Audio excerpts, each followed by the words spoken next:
დილამშვიდობისა. ეს საქართველოს პირველი არხია, თქვენ უყურებთ გადაცემას პირადი ექიმი მარი მალაზონია შესტურენაზე თარგმანით.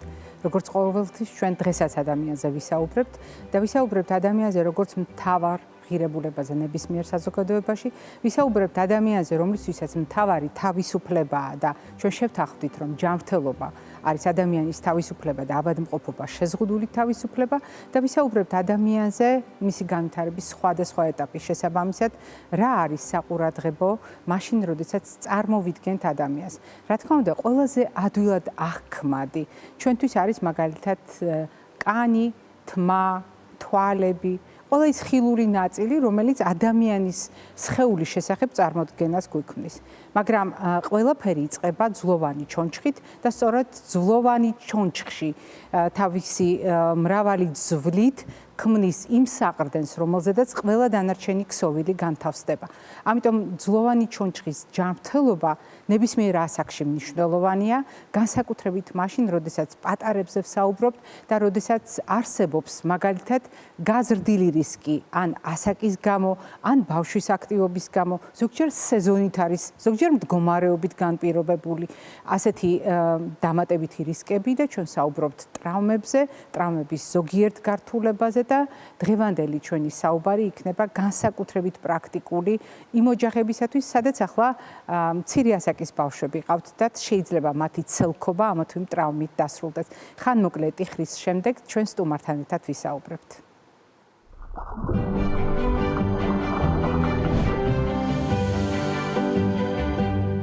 ჩვენი შვილები განსაკუთრებული საფიქრალია ხოლმე და ეს ბუნებრივიც არის, იმიტომ რომ პატარებზე ზრუნვა, გარდა იმისა, რომ საზოგადოებისათვის არის მომავალზე ზრუნვა, გულისხმობს უზარმაზარ პასუხისმგებლობას თითოეული ჩვენგანისგან. ამიტომ, როდესაც პატარებს რაღაც ტკივათ, ჩვენთვის ეს მართლაც ძალიან რთული განცდებია და განსაკუთრებით გასათვალისწინებელია ასეთ შემთხვევაში სანდო ინფორმაცია და შესაბამისი ცოდნა. ჩვენ ვაგრძელებთ საუბრებს სწორედ იმ სტუმართან ერთად, რომელიც მსგავს სიტუაციაში ტრავმების შესახებ გვესაუბრება ხოლმე და შესაძლო გართულებებზე უნდა ვისაუბროთ დღეს. ჩვენი სტუმარი კი გახლავთ ჩვენი გადაცემის დიდი ხნის მეგობარი, თბილისის სახელმწიფო სამედიცინო უნივერსიტეტის პროფესორი, ტრავმატოლოგ-ორთოპედი ბატონი ლევან ჩიკვატია. ლევან, დილამშვიდობისა. მოგესალმებით. როდესაც მე ვახსენე ბავშვებთან დაკავშირებული ტრავმები, ეს არ არის თემა, რომელზედაც დღეს უნდა ვისაუბროთ ჩვენ პირველად, მაგრამ დღეს ჩვენ გვიწევს საუბარი ისეთ თემაზე, რომელიც აღმოჩნდა ძალიან აქტუალური ოჯახებში, იმ მშობლებისათვის, ვისმა შვილმაც გადაიტანა სხვადასხვა ტიპის ტრავმა და განსაკუთრებით მოტეხილობა და სწორედ ამ ოჯახებს აინტერესებთ. მოტეხილობას აქვს თუ არა გართულებები? გართულება შეიძლება იყოს ახლაც, როდესაც უკვე მოტეხილობა არის, მაგრამ მოკლედროა გასული და არის ანუ მოკლევადიანი გართულებები და არსებობს გრძელვადიანი თქვათ ინფორმაცია, რომელიც გრძელვადიანი გართულებების შესახებ უნდა გაუზიაროთ, იმიტომ რომ მაგალითად წარმოდგენა, რომ ამინდი გაფუჭდა და მოტეხილი ფეხი მტეხს, ეს შეიძლება ბავშვობის ტრავმაზე სრულიად ხანდაზმულ ასაკშიც კი ახსენოს ადამიანმა. ამიტომ არის თუ არა რეალობა მოტეხილობის შემდგომ გართულებები ბავშვებში? რა თქმა უნდა, პირველ რიგში დიდი მადლობა მოწვევისთვის. ბავშვთა ასაკში მოტეხილობა ეს ძალიან საინტერესო თემა არის და ნამდვილად აქტუალური, რომელმაც შეიძლება დატოვოს ისეთი პრობლემა, რომელიც მთელი ცხოვრება დაამახსოვრდეს ბავშვს და ასევე გამოიწვიოს ან სრული ან ნაწილობრივი ინვალიდიზაცია ბავშვის. იმისთვის, რომ კარგად გავიგოთ ეს ყველაფერი, აუცილებლად უნდა გავიხსენოთ ანატომიურ-ფიზიოლოგიური თავისებურებები ბავშვების საყრდენ-მამოძრავებელი სისტემის და კონკრეტულად ძვლის. ბავშვებში ძვლის არქიტექტონიკა სულ სხვანაირია, ძვლის საზრდელა უფრო სქელია და ყველაზე მთავარი გახლავთ ის, რომ გრძელი ლუოვანი ძვლები იზრდება ბოლოებით, სადაც გვაქვს ეგრეთ წოდებული ფიზარული ფირფიტები, ანუ საზრდელი ზონები. ამიტომ გრძელი ძვლოვანი ძვლის შუა ნაწილის მოტეხილობა მეტად უფრო ნაკლებ პრობლემას ქმნის, თუმცა იქაც არის პრობლემები და მაგაზეც ვისაუბრებთ, მაგრამ ძირითადი პრობლემა გახლავთ ზრდის ზონის დაზიანება. ზრდის ზონის დაზიანება შეიძლება იყოს ნაწილობრივი და შეიძლება იყოს სრული. ნაწილობრივი ზრდის ზონის დაზიანების შემთხვევაში ჩვენ გვაქვს ხოლმე კუთხოვანი დეფორმაციები ძვლის, რადგან ძვლის საზრდელი ზონის ნაწილი გაჩერდება ზრდაში, მეორე ნაწილი გააგრძელებს ზრდას და ეს ძვალი ზრდაში მოუხვევს იქით მხარეს, რომელი საზრდელი ზონის ნაწილიც გაჩერებულია. რაც იწვევს სერიოზულ დეფორმაციებს, სახსარში დეფიციტს, იმიტომ რომ როგორც მოგეხსენებათ, საზრდელ ზონებს მოსდევს როგორც წესი სახსარი და იწვევს დეფორმაციებს სახსრებში.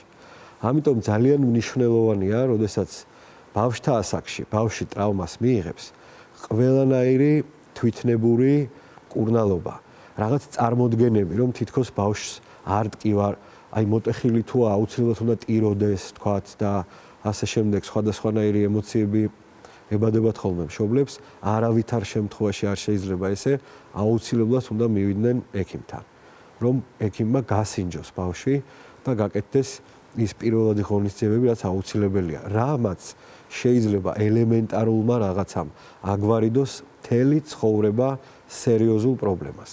აი ელემენტარულმა პატარა რაღაცამაც შეიძლება გამოიწვიოს მსგავსი რამ. როდესაც თქვენ ბრძანებთ დამკვიდრებული წარმოდგენის შესაბამისად, რომ ბავშვს არ ტკივა, ან ბავშვი ისე არ გამოხატავს, ან ვერ გვაგებინებს რეალურ განცდებს და რომ შეიძლება იყოს დაბრკოლება თუნდაც ექიმთან მისასვლელად, ეს არის ძალიან სერიოზული გაფრთხილება მშობლებისთვის, რადგან წინდახედულება ნიშნავს ექიმთან მიმართვიანობას ასეთი მძაფრი სურათის არარსებობის შემთხვევაშიც კი და თქვენ ეს ყველაფერი გრძელვადიან პერსპექტივაში რისკების თავიდან ასაცილებლად ბრძანეთ. მაგრამ როდესაც ჩვენ საუბრობთ გართულებების რისკზე და მოტეხილობის შემდგომ გართულებებზე, თუ ბავშვის ასაკს შევხედავთ, ლევან, 0-დან 18 წლამდე სულ ბავშვია. ერთნაირია ასეთი რისკები ყველა ასაკში, ან ძვლების მოტეხილობის, ან კონკრეტული ძვლის მოტეხილობის რისკი ყველა ასაკში ერთნაირია. მაგალითად, თქვენ ახსენეთ ლულოვანი ძვალი და მე მაყურებელს მინდა უბრალოდ დაუზუსტო. მხრის ძვალი დიდი ლულოვანი ძვალია და რაზედაც თქვენ საუბრობთ, აი შუაზე რომ გადატყდება ძვალი და საზრდელებთან გადატყდება, სურათი სხვანაირია. ბარძაყის ძვალი, ლულოვანი ძვალია, იგივე სურათი გვექნება. მაგრამ ყველა ასაკში ტრავმა ხო განსხვავებულია, სხვადასხვა რაღაცა სასურველია, რომ ჩვენმა შვილებმა არაფერი მოიტეხონ, მაგრამ ხდება ასე, რომ ბავშვი სხვადასხვა ასაკში სხვადასხვა ტიპის მოტეხილობით გამოირჩევა ხოლმე და გართულება სხვადასხვა ასაკში არის განსხვავებული თუ არა? რა თქმა უნდა, განსხვავებულია. აი თქვენ ბრძანეთ მხრის დისტალ ქვედა ბოლოს მოტეხილობა, ეგრეთ წოდებული როკებზე გამოვალი მოტეხილობა, რომელიც საკმაოდ ხშირია. ანუ იდაყვის ახსართან ახლოს არის ეს. განსაკუთრებით სტატისტიკა მატულობს გაზაფხული ზაფხულში, როდესაც გვაქვს ესეთი ასე ვთქვათ რეჟიმი თავისუფალი, სკოლები მთავრდება. ღია სივრცეში ბევრ დროს ატარებენ ბავშვებს. ხეხილი ხარობს, ხეზე დაძრობიან და ასე შემდეგ და ასე შემდეგ. ამიტომ თვითონ ძვლის ანატომია და რენტგენოლოგიური ანატომიაც ყველა ასაკში არის სხვადასხვანაირი. 2 წლის ასაკის იდაყვის სახსრის რენტგენის სურათი სულ სხვა არის, 4-ის, 6-ის, 9-ის, 11-ის, 18-ის და 24-ის, ვთქვათ. აბსოლუტურად განსხვავდება ერთმანეთისგან.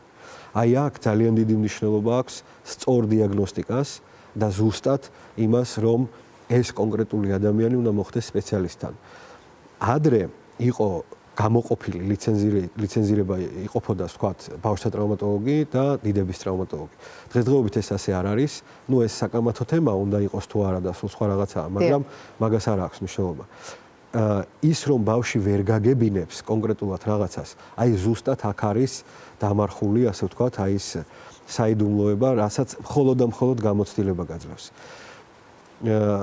თეორიული ცოდნა არის უმეტესი ნაწილი ექიმის დაახლოებით 70-90% ეს არის თეორიული ცოდნა. მაგრამ აი კონკრეტულად ამ შემთხვევაში, როდესაც ბავშვი ვერ გიხსნის, როდესაც ვერ ამბობს პატარა 3-4 წლის ბავშვი კონკრეტულად რა მოხდა და ასე შემდეგ, აი აქ უკვე გამოცდილება გაძლევს შენ იმის საშუალებას, რომ მიხვდე სად და რაში შეიძლება იყოს გამოხატული კონკრეტული პრობლემა. რაც უფრო პატარა ასაკის არის ბავშვი, მით უფრო მარტივია გამოსწორება მდგომარეობის. რაც უფრო ახლოს არის ზრდის ზონის დახურვასთან, რაც მიგვანიშნებს იმაზე, რომ ეს კონკრეტული ბავშვი აბსრულებს ზრდას, მით უფრო ფრთხილად უნდა იყო და მით უფრო ნაკლები შანსი დატოვა იმის, რომ მოხდეს შემდგომში რაიმე დეფორმაცია. ეს გათვლა უნდა მოახდინოს ექიმმა სწორად აუცილებლად. ვთქვათ, ბავშვთა ასაკში ძალიან ბევრი მოტეხილობა, ესე ვამბობთ ხოლმე ჩვენ ქილიკით, რომ ბევრ რამეს გვპატიობს, მაგრამ უნდა ვიცოდეთ კონკრეტულად რა შეიძლება აპატიოს ექიმს. ვტოვებთ კონკრეტულ დეფორმაციებს, ვთქვათ, როდესაც გვაქვს ღია კუთხით მოტეხილობა გამშლელი ზედაპირისკენ, მომხრელი კუნთები ბევრად უფრო ძლიერია. ამიტომ დაახლოებით 12-15 გრადუსამდე რაღაც კუთხეების დატოვება შეიძლება, როდესაც გვაქვს დიაფიზარული მოტეხილობები, ანუ შუა ნაწილის მოტეხილობები. ამიტომ ეს ყველაფერი გასათვლელია წინასწარ. ასევე ძალიან მნიშვნელოვანია, როდესაც ვთქვათ, არის კონკრეტული მდგომარეობები, როგორც გითხარით, რენტგენოლოგიურად შესაძლოა ჩვენ ვერ ვხედავდეთ, ვთქვათ, ხალხში გავრცელებული ბზარი. ბზარი არ არის სამედიცინო ტერმინი, არის მოტეხილობა ცდომის გარეშე ან ცდომით. მიხვდით? ვთქვათ, დაუშვათ, დავარქვათ ბზარი. ზოგჯერ არის რომ არ ჩანს ეს ბზარი, მაგრამ ასეთ შემთხვევაში ქირურგი ვალდებულია რომ ბავშვი წაიყვანოს როგორც მოტეხილობა. მიხვდით? და ხშირად არის ხოლმე მთელი ამბავი მე რომ თქვათ ერთი პაციენტი შეიძლება სხვა კლინიკაში, სხვა ექიმთან მოხდეს, იმანაც შესაბამისად ვერ დაინახოს ეს ბზარი, ამიტომ ტყილა ხო არ დაადეს ბავშვ თაბაშირი და რაღაც და ასე შემდეგ. სადავო ხდება? დიახ, ამიტომ არა ეს სადავო არ არის, ჯობია ეს მაქსიმუმ შეიძლება 3-4 კვირა იყოს იმობილიზირებული კიდურის ის ნაწილი, რომელიც დაზიანებულია, ჯობია ის 3-4 კვირა მოვითმინოთ, იმიტომ რომ ძალიან მნიშვნელოვანია, რომ დაზიანებული ძვალი კორექტულად შეძვალდეს, რომ სამოვალოდ რაიმე დეფორმაცია არ გამოიწვიოს. ლევან, ოჯახებს ჰქონდათ ასეთი კითხვა, რაც ძალიან ლოგიკურია. ერთია, როდესაც მოტეხილობის გამო კონკრეტული დახმარება დაჭირდა ბავშვს, თაბაშირი დაადეს, საფიქსაციო ნახვევია, 1000 გადაწყვეტილება, ზოგიერთ შემთხვევაში ოპერაციული ჩარევა. რა ხდება მას შემდეგ, რაც ეს სახვევი მოიხსნა, თაბაშირი მოიხსნა, ოპერაციამ კარგად ჩაიარა, შედეგებიც თითქოს ყველაფერი. შემდეგ როგორ აგრძელებს ეს ბავშვი? მანამდე იყო ფეხბურთელი.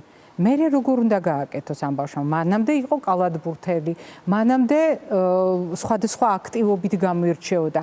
მერე რას აკეთებს? ავტომატურად ნიშნავს, რომ ბავშვის ცხოვრება პასიური რეჟიმისკენ ინაცვლებს თუ აქტივობა არის დამოკიდებული იმაზე, როგორია ამ მოტეხილობის შედეგები. ძალიან იშვიათად დამოკიდებულია, რა თქმა უნდა, მოტეხილობის ხასიათზე, კონკრეტული ნაწილის დაზიანებაზე და პროგნოზზე, რა იქნება მომავალში. მსგავსი რამე არის ძალიან იშვიათი. ამას სჭირდება მაღალ ენერგეტიკული ტრავმა, რა თქმა უნდა, როდესაც დაზიანებულია ძვლოვანი კი არა, ყველა ქსოვილი და მძიმე ტრავმის შემთხვევაში შესაძლოა რაღაც შეზღუდვები მივცეთ ჩვენ ბავშვებს, მაგრამ მცირე ტრავმების დროს, თუნდაც მოტეხილობების დროს, თუნდაც მოტეხილობის გარკვეული პერიოდის გართულების დროს, როდესაც აქვს ქირურგს საშუალება, რომ კონსერვატიული გზით, ანუ არაოპერაციული გზით გამოასწოროს ეს მდგომარეობა, ზუსტად ეს არის მიმართული იქითკენ, რომ ბავშვის ცხოვრების და ეს სპორტული ცხოვრების ნირი, ასე ვთქვათ, არავითარ შემთხვევაში არ შეიცვალოს. დროებით, რა თქმა უნდა, არის რაღაც შეზღუდვები, თუმცა დღევანდელი სარეაბილიტაციო საშუალებები გვაძლევს იმის საშუალებას, რომ რაც შეიძლება ადრე დაბრუნდეს ბავშვი სპორტში. სწორედ აქ არის ექიმის როლი, რომ დროზე ჩაერიოს, მიხვდეს დიაგნოზს და მიყვეს იმ პროტოკოლს, რომელიც დაწესებულია და გამოასწოროს ეს მდგომარეობა. ის აუცილებლად უნდა დაბრუნდეს თავის ცხოვრების რეჟიმში, არ აქვს მნიშვნელობა რა სპორტით არის დაკავებული, ანუ პირობითად ფეხბურთელს მოუვიდა კოჭის ტრავმა, არავითარ შემთხვევაში არ ნიშნავს იმას, რომ მომავალში მან უნდა მიატოვოს ეს კონკრეტული სპორტი. ამიტომ არსებობს ძალიან ბევრი ღონისძიებები, მათ შორის ოპერაციულიც, რა თქმა უნდა, მცირე ინვაზიურიც, ანუ არ არის აუცილებელი დიდი ოპერაციები გაკეთდეს, თუნდაც ყესკუნთოვან აპარატზე ძალიან ბევრ რამეს გვპატიობს ბავშვის ძვალი. ოღონდ კიდევ ერთხელ ხაზგასმით მინდა უთხრა, ვთქვა რომ რამდენსაც გვპატიობს, იმდენი რამითაც შეიძლება ელემენტარული რამე გართულდეს, რომ გამოიწვიოს ინვალიდიზაცია სრული. ეს რა თქმა უნდა იშვიათია, თუმცა არსებობს ესეთი მე ძალიან მენიშნა თქვენი ფრაზა პატიებასთან დაკავშირებით, იმიტომ რომ ძალიან ხშირად მახსენდება ხოლმე ასეთ შემთხვევაში თქვენ გისმენდით საზოგადოებაში დამკვიდრებული აზრი, რომ აი გაიზრდება და დაავიწყდება, გაიზრდება და თავისით მოურჩება და ასე შემდეგ. ეს საზოგადოებაშიც ასეთი წარმოდგენაა, თუმცა მე ვიდრე დავასრულებ, დავუბრუნდები იმ ასევე გავრცელებულ წარმოდგენას, მაგალითად გადატანილი ტრაუმის შემდეგ ან გადატანილი მოტეხილობის მერე, რატომ შეიძლება ადამიანმა ამინდის პროგნოზზეც კი იწინასწარმეტყველოს, ილაპარაკოს საკუთარი, თქვათ, ტრაუმების შემდეგ უცნაური შეგრძნებების გამო.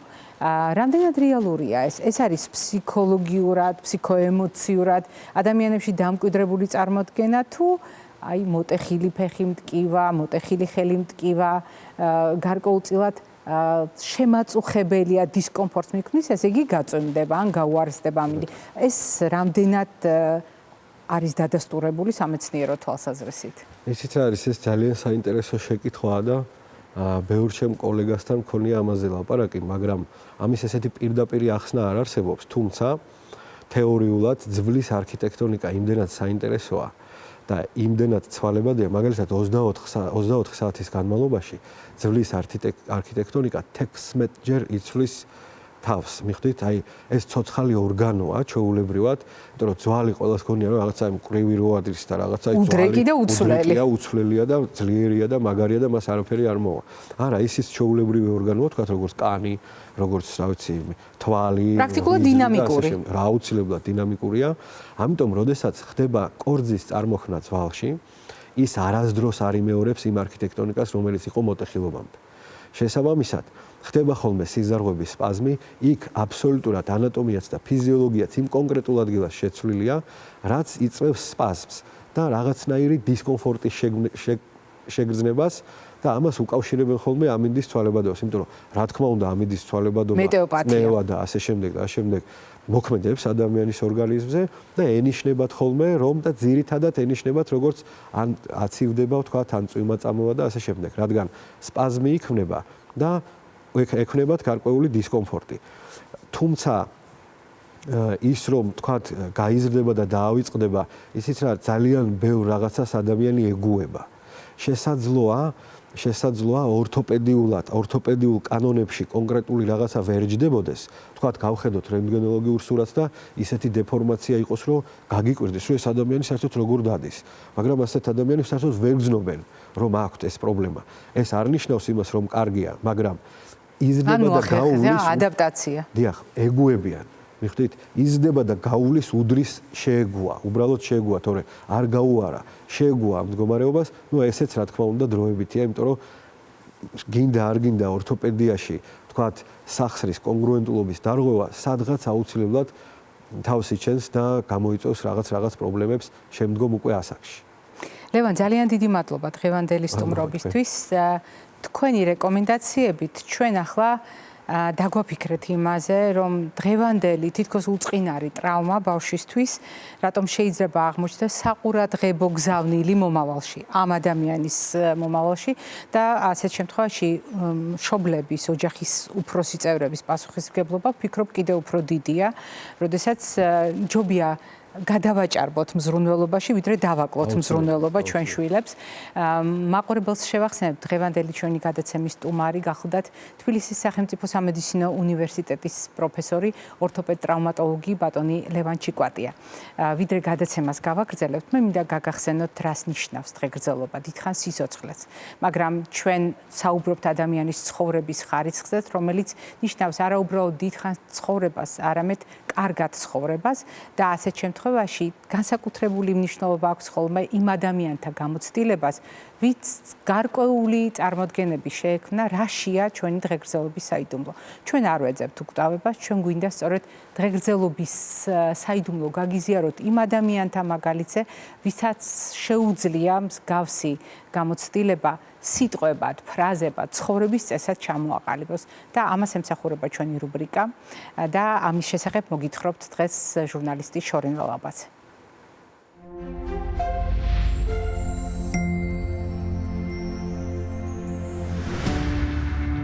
მე ვარ გიზო ბუხტიგაშვილი, 99 წლის. მუშაობდი ბიოლოგიის მასწავლებლად ქალაქ ზესტაფონის ნომერ 2 საშუალო, ანუ საჯარო სკოლაში. აქ მუშაობის 45 წლის სტაჟი. იმ სკოლაში ვიმუშავე 45 წელი, რომელიც სკოლაშიდაც მე პირველ კლასში შევედი. ჩემი ცხოვრება ფაქტობრივად მიეძღვნა სწავლებასა და მოსწავლეთა აღზრდას. ჩემმა არაერთმა მოსწავლემ მუშაობა დაიწყო ბიოლოგიის მასწავლებლად. როგორ ძანდები? საჩემ მოსწავლე 35 წლის წინ მასწავლიდა ბატონი გიზო და არ იყო ასეთი ურთიერთობა მოსწავლისა და მასწავლებლის შორის, როგორიც დღესაა. უფრო არსებობდა გარკვეული ბარიერები, თუმცა ბატონი გიზოს გაკვეთილი გვიხაროდა ყველას, იმიტომ რომ გაბრაზება მისგან არ მოდიოდა. ყოველთვის იყო მშობლიური დარიგება. გიზო მასწავლებელი არ იყო მხოლოდ საგნის მასწავლებელი, იყო ცხოვრების მასწავლებელი ჩვენთვის და შრომა არ სრულდებოდა მხოლოდ სკოლაში. სახლში ბევრს მუშაობდა იმისათვის, რომ ჩვენთვის ყოველი გაკვეთილი ყოფილიყო საინტერესო. სწორედ მისი გავლენაა, რომ დღეს მე ვარ პედაგოგიურ სფეროში. მოსწავლეებთან მუშაობა ძალიან რთულია. იმიტომ რომ ისინი თითეული მათგანი თავისი ბუნებით გამოირჩევა, თავისი მონაცემებით გამოირჩევა. არ არის აუცილებელი სიმკაცრე მოსწავლეს. მოსწავლეს ცოტა კბილად უნდა მოექცე. როგორც შვილს ისე უნდა მოექცე. ყველას მოფერება უნდა, როგორც მცენარეს, ისე უნდა ბავშვს მოფერება. როცა მე წამოვედი სკოლიდან, მოსწავლეთა უმრავლესობა ტირილით გამომაცილა. 61 წელი გავატარეთ მე და გიზომ ერთად ცხოვრების გზა. ეს სკოლით იყო დაკავებული. მე კიდე ჩემი სამსახურები მოვალეობით ვიყავ დაკავებული. სულ სკოლაში ყოფნა უნდა და მე ამას რომ ამჩნევდი, ხელს უწყობდი, რომ როგორმე თავის ბიზნესის მიეხსია. დადგა მაგისი პენსიაში გამოსვლის დრო, ბავშვებმა რომ გაიგეს, რომ გიზო მასწავლებელი პენსიაში გადას 1 სექტემბერს გაიგეს. სკოლაში არ მოდიოდა, მოდიოდნენ სახლში ჩემ ჭიშკართან და ტიროდნენ. ბავშვები ცრემლებით ტიროდნენ, ცრემლებით. სკოლას დავანებეთ თავი მართალია, მაგრამ ახლა ოჯახში ვარ და სოფლის მეურნეობას ვეწევი საკუთარ პატარა ამ ადგილში. ვაზის მოვლა ვიცი და ყვავილების მოყვანა ვიცი. თავარი სიცოცხლის აზრი ძირითადად სიყვარულშია. ჩემი სიცოცხლის აზრი დღეს ჩემი ოჯახია. ჩემი ყოფილი მოსწავლეებია. ამით ცოცხლობ მე. ბავშვები მაინც მენატრება.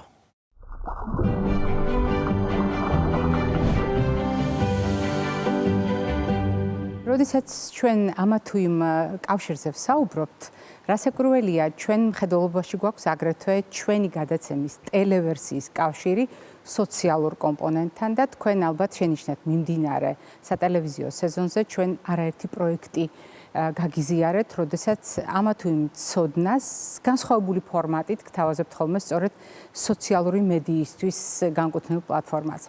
მაგრამ გამოხმაურებას ასევე გიზიარებთ პირდაპირ ეთერში იმ მარტივი მიზეზის გამო, რომ ურთიერთკავშირი სხვადასხვა თემასთან დაკავშირებით ჩვენთვის ძალიან მნიშვნელოვანია და მეორე ძალიან მნიშვნელოვანი წახნაგი არის ჩვენი საერთო მთლიანი აუდიტორია, როდესაც ჩვენ პასუხობთ კითხვებს. ამიტომ მე მინდა გაგახსენოთ ინფორმაცია, რომელიც D2 ვიტამინის და D3 ვიტამინის შესახებ გამოჩნდა და ეს არის პატარა რგოლი, რომელიც ჩვენ გაგიზიარეთ სოციალურ მედიაში და როგორი გამოხმაურება მოჰყვა მას და როგორი იყო ძირითადად დასმული კითხვები, მოგვიანებით ვნახოთ ერთად. D2 ვიტამინის დანამატების მიღება ამცირებს ორგანიზმში D3 ვიტამინის დონეს.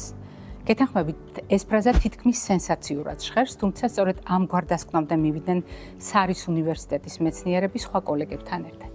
დარწმუნებული ვარ, თქვენ ძალიან ბევრი რამ გსმენიათ D ვიტამინის შესახებ და უკვე კარგად იცით, რომ D ვიტამინის ნაკლებობა არა უბრალოდ რაკიტის ან ოსტეოპოროზის მიზეზად უნდა განვიხილოთ, არამედ მთლიანად ჩვენი ორგანიზმის ჯანმრთელობის წინაპირობად.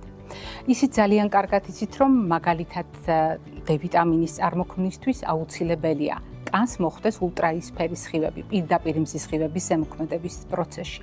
და როდესაც ჩვენ ზამთარში ბეტონის კედელში გამომწყდეულებს გვაქვს განსაკუთრებით მეტი ყურადღება მისაქცევი D ვიტამინის დონის მიმართ, რა თქმა უნდა, თქვენ გენიშნათ ალბათ ეს ინფორმაცია და შეიძლება ცოტა არ იყოს აფორიაქტით კიდეც. მაგრამ აუცილებლად დავაზუსტებთ და გიპასუხებთ იმ კითხვაზე, რომელიც დარწმუნებული ვარ აუცილებლად გაგიჩნდებათ ამ ინფორმაციის მოსმენის შემდეგ. რა შეიცვალა D ვიტამინის მოხმარებასთან დაკავშირებით? რა რეკომენდაციები უნდა გავითვალისწინოთ როგორც ახალი? ჯერჯერობით არაფერი. და გარწმუნებთ, როგორც კი ექნება შესაბამისი სიახლე, აუცილებლად გაგიზიარებთ. თუმცა მანამდე მე მინდა გაგახსენოთ, ის რაც ჩვენი გადაცემის ერთგულმა მაყურებელმა ისედაც ძალიან კარგად იცის, რომ D ვიტამინის სხვადასხვა ფორმა არსებობს და D2 ვიტამინიც და D3 ვიტამინიც სრულიად რეალური ფორმებია, რომელიც ჩვენს ორგანიზმში არსებობს და აქტიურად მოქმედებს და D2 და D3 ვიტამინის დიეტური წყაროებიც არსებობს, ანუ საკვებით როგორ შეიძლება მივიღოთ და D3 ვიტამინის წყარო არის, რა თქმა უნდა, თევზი, თევზის ქონი, რძედარძის ნაწარმი, ღვიძლი, კვერცხი, განსაკუთრებით კვერცხის გული რასაკვირველია, კარაქი და ყველა ის ცხოველური პროდუქტი, რომელიც დასახელებული საკვები პროდუქტებიდან არის წარმოებული და D2 ვიტამინის დიეტური წყარო, გახლავთ სოკო და ყველა ის მცენარე, რომელიც უშუალოდ ულტრაისფერის მზის სხივების ზემოქმედების ქვეშ იზრდება და აგრეთვე ყველა ის პროდუქტი, რომელიც გამდიდრებულია D2 ვიტამინით. ჩვენ ამა თუ იმ ფორმატით გთავაზებთ ხოლმე სიახლეს, რასაკვირველია ველოდებით თქვენს გამოხმაურებას და ტრადიციულად თქვენს კითხვებს უპასუხოთ არ ვტოვებთ. კითხვები, რომელიც გაჩნდა თქვენ ეკრანზე ადვილად შეგიძლიათ ამოიკითხოთ, ლოგიკურია და სიმართლე გითხრათ ველოდებოდი თუნდაც იმიტომ, რომ საზოგადოებამ შესაძლოა მტრული ურთიერთობა დაინახა D2 და D3 ვიტამინს შორის.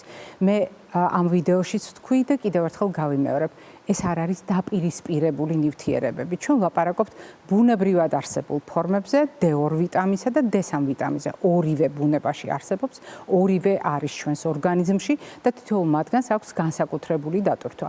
რაც შეეხება ჩვენი ორგანიზმის შეფასებისას, როგორ განსაზღვრავთ D ვიტამინის სტატუსს, D3 ვიტამინის ექვივალენტით ვითვლით ხოლმე და ეს არის გასათვალისწინებელი. ურთიერთობა არის თუ არა მათ შორის დაპირისპირებული, არ არის მათ შორის დაპირისპირებული ურთიერთობა, როდესაც საკვები პროდუქტებით ვიღებთ, ხოლო სიახლე უკავშირდებოდა დიდი რაოდენობით D2 ვიტამინის დანამატის გამოყენებას და ასეთ შემთხვევაში ექიმთან კოორდინაცია და გადაწყვეტილების შეთანხმება ექიმთან, ექიმის რეკომენდაციის გაზიარება არის ჩვენი უსაფრთხოების საუკეთესო არჩევანი.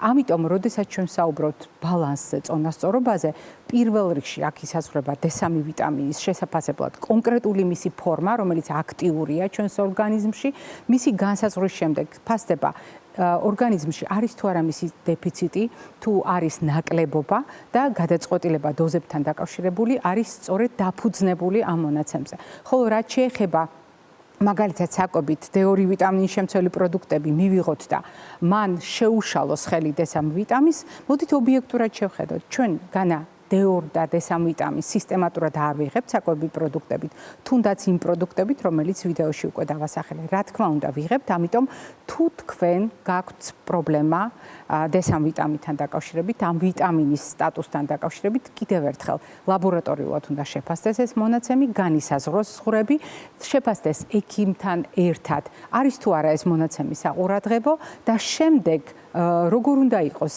ვიტამინის შევსება და გეგმილი ეს სტრატეგია აუცილებლად ექიმთან ერთად უნდა გადაწყდეს. ხოლო რაც შეეხება საკვებ პროდუქტებს, კიდევ ერთხელ გავიმეორებ, რომ საკვებ პროდუქტებში ბუნებრივად, მაგალითად სოკოში არსებული D2 ვიტამინი არ არის ჩვენი მტერი.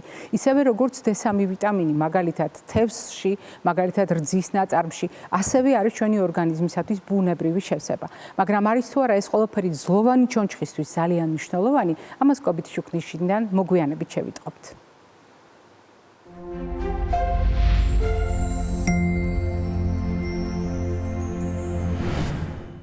თქვენ ძალიან კარგად იცით, რომ კვებითი შუქნიშანი ტრადიციულად თეფშით იწყება. არა იმიტომ, რომ მხოლოდ ჩვენს თეფშზე კონცენტრაციით წარმოვიდგინოთ ჩვენი და საზოგადოების კვება. არა, ეს თებში პრაქტიკულად საზოგადოების ჯანმრთელობის მოდელს იწევს მთლიანად და ჩვენი პასუხისმგებლობა ჩვენი თებშით არ შემოიფარგლება. ჩვენი დაპურების ხარისხი ბევრად არის დამოკიდებული იმაზე, რამდენად ნაკვები და უზრუნველყოფილია საზოგადოება. მაგრამ მოდით დაუბრუნდეთ ამ კონკრეტულ თებს, რომელიც რაციონზე გვიამბობს და გვეუბნება, რომ დღიური რაციონის ნახევარი ბოსტნეული და ხილი უნდა იყოს ბოსტნეულის უპირატესობით, ხოლო მეორე ნახევარი მარცვლეულ ბურღულეული ცილოვან კომპონენტთან ერთად. იმისთვის, რომ ჩვენი კვება იყოს წონასწორობაში, ანუ იყოს დაბალანსებული. მაგრამ როგორი უნდა იყოს კვება, როდესაც ძვლოვანი ჩონჩხის სიმტკიცეზე ვსაუბრობთ და როდესაც ვსაუბრობთ არსებული ტრავმების მაქსიმალურ ადვილად აღდგენაზე, ხოლო ისეთ შემთხვევაში, როდესაც ჩვენ ვსაუბრობთ ზოგად ჯანმრთელობაზე, როგორ შეიძლება ძვლოვანი ჩონჩხის მდგომარეობამ თავიდან აგვაცილოს შესაძლო ტრავმები და რისკები. აი ამ კონტექსტში განსაკუთრებით მნიშვნელოვანია კვებითი რეკომენდაციები, რომელიც შეიძლება წარმოვიდგინოთ ტრადიციულად ჩემ მიერ ნახსენებ D3 ვიტამინთან ერთად. დიახ, სწორედ D3 ვიტამინის დამსახურებით ხდება ხოლმე მაგალითად იმის გათვალისწინება, რომ ის ხელს ჩაკიდებს კალციუმს და იზოლირებულად კალციუმი კი არ არის გადამწყვეტი ძვლის ჯანმრთელობისათვის, არამედ D3 ვიტამინთან ერთად ქმნის იმ განსაკუთრებულ ურთიერთობას, რომელიც შეგვინარჩუნებს ძვლოვან ჩონჩხს, განსაზღვრავს ზოგადად ძვლოვანი ჩონჩხის სიმტკიცეს და გამონაკლისი არ გახლავთ ბავშვების ჯანმრთელობა. უფრო მეტიც, ბავშვების ჯანმრთელობაში ძვლოვანი ჩონჩხის სიმტკიცე, რომელიც ძვლოვანი პიკით განისაზღვრება და მთელი ცხოვრების მანძილზე გაჰყვება ბავშვს იმის მიხედვით, როგორ გავიარეთ გზა მისი ფიზიკური აქტივობის სწორი განვითარების შესაბამისად, მაგალითად 18 წლამდე, ეს შეიძლება იყოს განსაზღვრელი აგრეთვე ოსტეოპოროზის რისკი უკვე ხანდაზმულ ასაკში. და აი ამ თვალსაზრისით განსაკუთრებით მნიშვნელოვანია რეკომენდაციები, რომელიც ჩნდება D ვიტამინთან დაკავშირებით. დიახ, D ვიტამინი, ამ შემთხვევაში D3 ვიტამინი და D2 ვიტამინი ერთად. აი ეს კომბინაცია არის ჩვენ სლაიდზე წარმოდგენილი და მე მინდა გაგახსენოთ, რომ ძალიან ხშირად D2 ვიტამინი შეიძლება აღმოჩნდეს იმ პროდუქტებში, რომელშიც დიდი რაოდენობით D3 ვიტამინია და D3 ვიტამინის წყაროდ განვიხილავთ, მაგრამ ტრადიციულად მაინც უფრო არის მცენარეულ პროდუქტებში მისი ხელოვნური მიღებაც შეგვიძლია D2 ვიტამინის, როდესაც ხდება კონკრეტული სტრუქტურის დასხივება, ასე მიიღება ხოლმე ხელოვნურად და შემდეგ სხვადასხვა პროდუქტის გამდიდრება. მაგრამ რატომ გამოჩნდა ჩვენს გადაცემაში ერთ სლაიდზე მაწონი და კომბოსტო? ძალიან ძნელი დასაკავშირებელია ერთი შეხედვით ცილის, D ვიტამინის, A ვიტამინის, პრო, პოსტბიოტიკების წყარო მაწონი და კომბოსტო. ნათლავზე რომ საუბრობდით, კიდევ შეიძლება აქ ბმის მოძებნა, მაგრამ გაგიკვირდება და ამ შემთხვევაში მე მათ მოვიშველიებ როგორც კალციუმის წყარო. დიახ, ჩვენ საზოგადოებაში არსებობს სტერეოტიპი, რომ კალციუმის წყარო არის მხოლოდ რძე და რძის ნაწარმი. სინამდვილეში ასე არ გახლავთ და კომბოსტო და მრავალი სხვა მცენარე, რომელიც ნიადაგიდან ამოიღებს მინერალებს, დატვირთულია კალციუმით. რა თქმა უნდა, ერთადერთ წყაროდ ვერ განვიხილავთ კალციუმის, მაგრამ ერთად რძის ნაწარმთან ერთად კარგი არჩევანია. ბოსტნეული და ბოსტნეულის მრავალფეროვნება. რატომ არის მნიშვნელოვანი ძვლოვანი ჩონჩხისთვის, რომელსაც შენებისთვის ჭირდება ცილა, ჭირდება D ვიტამინი, კალციუმი, ფოსფორი, რომელიც უკვე ვახსენეთ. კიდევ ერთი სლაიდი გაჩნდება ახლა ჩვენთან გადაცემაში და ეს სლაიდი უკავშირდება ასევე მცენარეული წარმოშობის პროდუქტებს ხილს. წარმოიდგინეთ, საუბრობთ ყველაზე მყარ სტრუქტურაზე ჩვენს ორგანიზმში, ძვალზე და რატომღაც ხილი და ბოსტნეული მოვიშველიეთ იმისათვის, რომ ერთ ძალიან მნიშვნელოვან ნივთიერებაზე ვილაპარაკოთ. რომელია ეს ნივთიერება? ეს ნივთიერება გახლავთ C ვიტამინი. დიახ, ძვალთან დაკავშირებით ყველაფერი ვიცით თითქოს. ცილა გვჭირდება, იმიტომ რომ სამშენებლო აგურებია. აუცილებლად გვჭირდება D3 ვიტამინი, იმიტომ რომ მის გარეშე ჩვენი ძვლის სიმტკიცეზე საუბარი უხერხული იქნება. გვჭირდება კალციუმი იმისათვის, რომ ძვალს სიმტკიცე შეუნარჩუნოს. გვჭირდება კალციუმსა და ფოსფორს შორის სწორი თანაფარდობა. მაგრამ ეს ყველაფერი სად უნდა ჩალაგდეს? როგორ ყალიბდება ძვლის ჩონჩხი? აღმოჩნდა, რომ დღევანდელი ჩვენი შუქნიშანი პრაქტიკულად აი ამ ფერებს აერთიანებს და ამთლიანებს, რაც ჩემს ზურგს უკან არის. და აერთიანებს ერთი მარტივი მიზეზის გამო, რომ სწორედ C ვიტამინი განსაზღვრავს იმ ხარიხების სიმტკიცეს, რომელზედაც შემდეგ ლაგდება ყველა ჩემი მიერ დასახელებული ნივთიერება. ანუ C ვიტამინი არის ის ნივთიერება, ის საკვები ნივთიერება, რომელიც ერთი მხრივ ჩვენ შეგვიძლია უხვად მივიცვათ და მივიღოთ ნედლი ხილით, ბოსტნეული, ჩვენს მიწა-წყალზე მოყვანილი სეზონურად აქტუალური პროდუქტებით და მეორე მხრივ სწორედ ამ C ვიტამინის სინდისზეა იმ ხარიხების სიმტკიცე, რომელიც ძვლის შიგნით ქმნის სტრუქტურას. გამოდის, რომ C ვიტამინის ნაკლებობა შეიძლება იყოს ის ფარული მიზეზი, რომლის შესახებაც ფართო საზოგადოებამ არ იცის და მაშინაც კი, როდესაც ცილა სრულფასოვნად მივაწოდეთ ბავშვის ორგანიზმს. მაშინაც კი, როდესაც ბავშვს D ვიტამინის სტატუსი მოწესრიგებული აქვს. თითქოს წესრიგშია კალციუმიც, ფოსფორიც და ყველა სხვა ელემენტიც. საკმარისია არ გავითვალისწინოთ C ვიტამინის დონე და ასეთ შემთხვევაში ჩვენ გამოგრჩება მთავარი მექანიზმი, რატომ არ არის ბავშვის ძვალი სათანადოდ მტკიცე? რატომ არის გარკვეული ცვლილებები ბავშვის ძვლოვან ჩონჩხში? რატომ შეიცვალა ცალკეული ელემენტი ძვლოვანი სტრუქტურის, ან რატომ შეექმნა პრობლემები ბავშვის ძვლოვან სტრუქტურას? ამიტომ კიდევ ერთხელ გავიმეორებ. თუ ჩვენ ვლაპარაკობთ რისკებზე, დავიწყოთ იქიდან, რაც ცხოვრების წესს უკავშირდება. ცხოვრების წესის ფაქტორებიდან განსაკუთრებით მნიშვნელოვანია ძვალსახსართა სისტემის ჯანმრთელობისათვის, ბავშვის ძვლოვანი ჩონჩხის ჯანმრთელობისათვის ოპტიმალური წონის შენარჩუნება. ოპტიმალური წონის შენარჩუნება, სადაც ყველა ფაქტორი არის გათვალისწინებული ბავშვის ძილის, სტრესის მართვიდან დაწყებული, ფიზიკური აქტივობით და კვებით დამთავრებული. დიახ, ადეკვატური ფიზიკური აქტივობა, მიაქციეთ ყურადღება, ჩვენ არაერთხელ გვისაუბრია გადაწვრთნის სინდრომზე. ეს კიდევ ცალკე პრობლემაა და თავსატეხი ბავშვის მზარდი ორგანიზმისათვის და ბავშვის ძვლოვანი სისტემისათვის. ყველა დანარჩენ შემთხვევაში ჩვენ საუბრობთ ბავშვისათვის სასიკეთო, სარგო, სარგებლიან, ადეკვატურ ფიზიკურ დატვირთვაზე, რომელიც უნდა ბავშვის ფიზიკური, ინდივიდუალური მონაცემების და მისი ცხოვრების წესის შესაბამისად შეირჩეს. ეს გახლავთ ძალიან მნიშვნელოვანი კომბინაცია ოპტიმალურ წონასთან ერთად, რადგან ოპტიმალური წონის განსაზღვრელით შეიძლება აღმოჩნდეს ფიზიკური აქტივობა და კვება ერთად. განსაკუთრებით მნიშვნელოვანია გვახსოვდეს, რომ ბავშვის კვება გულისხმობს საჭმელსაც და სასმელსაც. ძალიან ხშირად ყოფილა შემთხვევა, როდესაც თქვენ აზუსტებთ ხოლმე კომენტარებში წყალი საკვებია, დიახ. წყალი გახლავთ უმნიშვნელოვანესი, სასიცოცხლოდ მნიშვნელოვანი საკვები ნივთიერება. ის არ არის საჭმელი, ის სასმელია, მაგრამ საკვები ნივთიერება, რომელიც ადამიანის სიცოცხლეს უზრუნველყოფს, ამიტომ ძვლოვანი ჩონჩხი, მიუხედავად მისი სიმტკიცისა, რომ ვერ წარმოგვიდგენია, უზარმაზარი რაოდენობით წყალს შეიცავს. ცხადია, არა იმდენი რაოდენობით, რამდენსაც ტვინი, მაგრამ ჩვენ უნდა გავითვალისწინოთ, რომ წყალსაც აქვს თავისი დანიშნულება სხვა ნივთიერებებთან ერთად ძვლის ჯანმრთელობაში. გავითვალისწინოთ ყველა ის ფაქტორი, რომელიც ორგანიზმში ხელს უწყობს ანთებას. რომელია ეს ფაქტორები? ეს ფაქტორები შეიძლება იყოს შაქარი, ეს შეიძლება იყოს არასწორად შერჩეული ცხიმი და მრავალი სხვა პროდუქტი, განსაკუთრებით პროცესირებული პროდუქტები, რომელიც უყვართ ჩვენს პატარებს სპეციფიკური გემოს, გემრიელი, თქვათ, მახასიათებლებისა და თვალის მომჭრელი შეფუთვის გამო და ასეთ შემთხვევაში მათ ორგანიზმს ზოგადად და მათ შორის ძვლოვან ჩონჩხს ექმნება საფრთხე. განსათვალისწინებელია მარილის ადეკვატური გამოყენება, იმიტომ რომ მარილის არაადეკვატურმა გამოყენებამ შეიძლება წყალი არასათანადო ზონაში შეაფერხოს, ანუ გამოიწვიოს წყლის შეკავება, რაც ძალიან არასასიამოვნო თანაფარდობას შექმნის წყალსა და სხვა მჭლე ქსოვილებს შორის, ანუ უცხიმო ქსოვილებს შორის, რომელიც არის ჩვენს ორგანიზმში.